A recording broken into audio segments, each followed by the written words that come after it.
Not graced with a countenance that is arms or disposition that devies warmth, Kirsty was easy prey for the sharp edges of cruelty that others wielded in a world that so often worships the fleeting allure of charm over the steadfast substance of the soul. Beneath this heavy veil of despair, Kirsty made a solemn vow to dedicate themselves wholly to the sacred art of creation, pouring their heart's energy into conjuring beauty when none has been bestowed upon them. They surrendered themselves entirely to their work, each stroke of their brush, each word penned, each note struck an offering to the world. Art became their salvation, an expression of grace born from the depths of longing.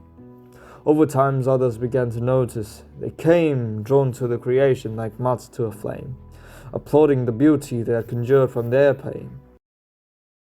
Yet what Kirsty did not know that to the eyes of many, they were little more than a vessel, a tool through which others' dreams, hopes, and desires found voice.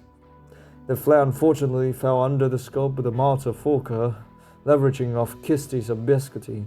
The anarchist cult manipulated them into creating art of peculiarity and pandemonium with possessed instruments. Incident after incident, the art style strayed asunder from authenticity and personality.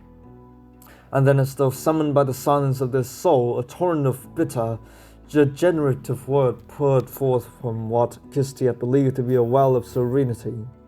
In that cruel moment, the hopes they had tenderly nurtured were stripped away, leaving them bare with nothing but their own aching vulnerability exposed.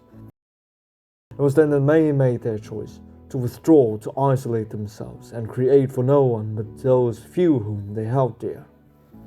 As the season passed, and the hand became ever more deft, something wondrous began to unfurl from within. On one fateful day, they encountered a knight in shining armor. As his spoon-shaped iris rummaged through Kirsty's ovaries, Martinez was utterly impressed by their immaculate aptitude and proposed an affiliation with them to support their liberal art pursuit.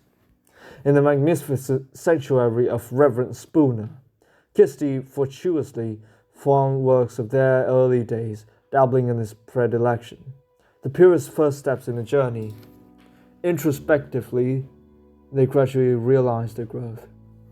The imperfections, the flaws they had once loathed with every fiber of their being, began to lose their power. Slowly, Kirsty realized that the features they had once cursed had softened in significance. They came to see with a clarity that shook them to the core, that they had grown to love the very self that they had once deemed unsightly. The cruel whispers of self-doubt that once gnawed at them, whispering that they were unworthy of being seen, were replaced by a quiet resilience, a steady acceptance of their own being. Then came a sublime moment of revelation. No longer do I need to be the backdrop for others' judgments or desires.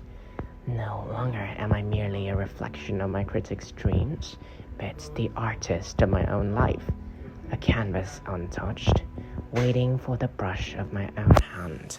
With this new vision, they began to craft not just art, but themselves, turning their very soul into a masterpiece, a work of beauty unto its own in the challenge to become the inheritor of the chosen knight, and emancipate those fettered by shackles of self-love and prejudices.